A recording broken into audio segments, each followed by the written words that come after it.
Pense à ce que tu veux faire. Il peut s'agir d'apprendre une nouvelle langue, de commencer une routine sportive, de pratiquer le piano ou d'apprendre à dessiner. Supposons que tu décides de faire une demi-heure de sport par jour, mais que cela fait 2 semaines et que tu n'as jamais commencé. Ce qui est bizarre, c'est que tu en as vraiment envie, mais que tu n'arrives pas à t'y mettre. C'est parce que c'est tout simplement trop pour toi. Une demi-heure de sport sonne comme c'est trop et tu sens déjà que ça va être barbant. Oui, dans 1 mois, tu seras en pleine forme, mais aujourd'hui, tu vas juste te sentir mal. Mais transformons cette demi-heure en 1 minute seulement. 1 minute d'entraînement, ça ne semble pas trop.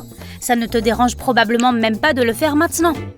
Les gens ont compris que notre cerveau est paresseux et ont trouvé un moyen de le piéger. Quel que soit ton engagement du jour, fais-le pendant 1 minute seulement. Je sais que c'est tellement peu que ça ne compte presque pas, mais 1 minute, c'est définitivement mieux que 0. Et personne ne dit que tu ne peux pas continuer à le faire plus longtemps si tu en as envie. Alors trouve tout ce que tu veux commencer à faire et fais-le pendant 1 minute seulement. Le fait est que tu dois le faire tous les jours et à la même heure. Tu dois commencer à le faire régulièrement pour en faire une habitude. Si tu essaies de te consacrer à une demi-heure de sport, tu feras probablement 3 jours, puis tu abandonneras. Mais tu arriveras probablement à faire 1 minute par jour. Ne fixe pas la ligne d'arrivée. Je sais que c'est tentant de dire que tu vas avoir un corps de bombe d'ici l'été. Mais alors l'été commence et puis quoi maintenant? Tu n'as plus d'objectif et tu arrêtes. Plus de sport et à la fin, tu perds tout à nouveau. De plus, ne t'attends pas à ce que tu restes motivé en voyant le résultat. Ce n'est pas toujours vrai. Il est donc préférable de se concentrer sur la discipline et d'essayer d'y penser comme à un processus que tu apprécies en soi. Ensuite, assure-toi de ne jamais te faire de reproches.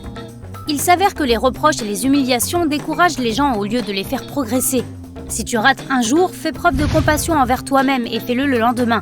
Si tu n'aimes pas la vaisselle sale qui s'accumule dans l'évier de la cuisine, les dizaines de mails non lus ou ton bureau constamment encombré, j'ai une autre astuce pour toi. La règle de la minute dit que s'il y a une tâche qui peut être accomplie en 1 minute, fais-la tout de suite, sans la remettre à plus tard. Si tu as fini ton repas, lave immédiatement ton assiette. Cela ne te prendra probablement que 20 secondes. Et cela ne finira pas par devenir une énorme pile de vaisselle qui se transformera à son tour en 1 heure de travail. Tu as toujours 7 minutes pour le faire. Réponds tout de suite à ce mail, sors la poubelle et range ton pull dans le placard.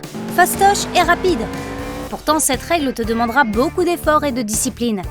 Elle te fera gagner un temps fou et au final, tu seras moins accablé par toutes les petites choses qui se sont accumulées. En plus, ta maison sera globalement beaucoup plus propre. En fait, si tu te contrôles et que tu suis cette règle pendant assez longtemps, cela finira par devenir une habitude et tu ne remarqueras même pas que tu fais toutes ces choses. Maintenant, voici une astuce pour tous les procrastinateurs professionnels.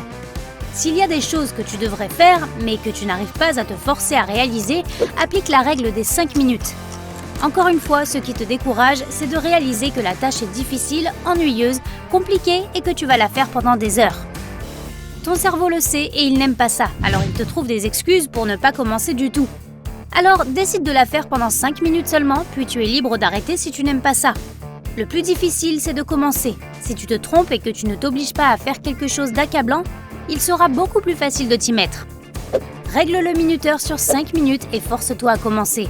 En général, une fois le temps écoulé, la magie opère. Les 5 minutes passent, mais tu réalises que cela ne te dérange pas de continuer pendant 5 minutes de plus, ou même jusqu'à ce que tu aies terminé la tâche. Mais même si tu n'as plus de motivation après ces 5 minutes et que tu n'as pas apprécié une seule seconde de cette tâche, tiens la promesse que tu t'es faite et arrête. Mieux vaut dresser une liste de toutes les choses que tu dois faire. En utilisant cette technique, tu peux examiner toutes les autres tâches. Essaie de trouver quelque chose que tu as vraiment envie de faire pendant plus de 5 minutes et tiens-toi à cette tâche. Une autre technique populaire consiste à te concentrer sur une seule tâche à la fois. Divise tout ce que tu as à faire en petites tâches dont chacune prend environ 25 minutes. Tu peux combiner plusieurs tâches similaires qui prennent peu de temps ensemble. Alors, fais ta liste, puis débarrasse-toi de toutes les distractions, mets ton portable en mode avion, règle le minuteur sur 25 minutes et fais-le. Une fois que tu as terminé, tu peux faire une pause de 5 minutes. Aussi, ne perds pas ton temps à faire de petites choses tous les jours. Mieux vaut les regrouper et en faire plusieurs à la fois. Consacre simplement 1 heure par semaine à des choses comme le paiement des factures, la vérification des transactions et tout ce dont tu as besoin. Pour être le plus productif possible, planifie à l'avance. Prends 5 minutes chaque soir pour planifier ta journée du lendemain.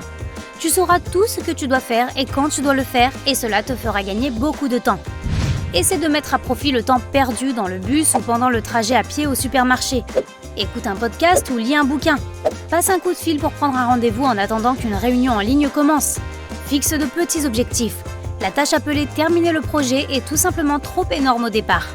Divise-la en plusieurs parties comme par exemple faire un plan, rédiger le premier chapitre, rédiger le deuxième chapitre, rédiger la conclusion, trouver du matériel visuel et enfin le relire.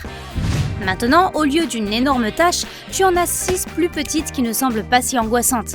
Si elles te semblent toujours insurmontables, divise-les en plusieurs. Ensuite, fais ces tâches une par une. C'est quoi ce vieux dicton déjà? Ah oui, comment manges-toi un éléphant? Une bouchée à la fois. Tu peux même les rayer pour ta propre satisfaction. À propos, quel est le plus grand nombre de tâches que tu peux accomplir en 1 heure? En un jour. Transforme tout en une compétition et teste-toi. Et ne te donne pas trop de temps. Cela s'avère être une bonne tactique. Si tu as l'impression qu'il te faut 1 heure pour faire quelque chose, donne-toi juste une demi-heure.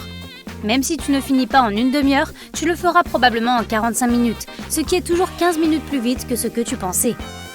Examine aussi tes habitudes naturelles. Essaie de savoir à quel moment de la journée tu es le plus productif. Ensuite, planifie ton temps en conséquence, de manière à faire les choses les plus importantes exactement pendant tes heures les plus productives. Pour tes heures les plus improductives, prévois quelque chose qui ne demande pas beaucoup de travail intellectuel, comme plier le linge par exemple.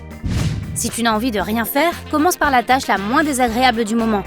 Ou avec quelque chose qui ne demande pas beaucoup de réflexion, comme ranger ton bureau ou faire la vaisselle. L'essentiel est que tu commences à faire au moins quelque chose. Cela te mettra d'humeur à faire des choses plutôt que de glandouiller sur le canapé. Tu te mettras probablement dans le bain et pourras rapidement faire des choses plus complexes.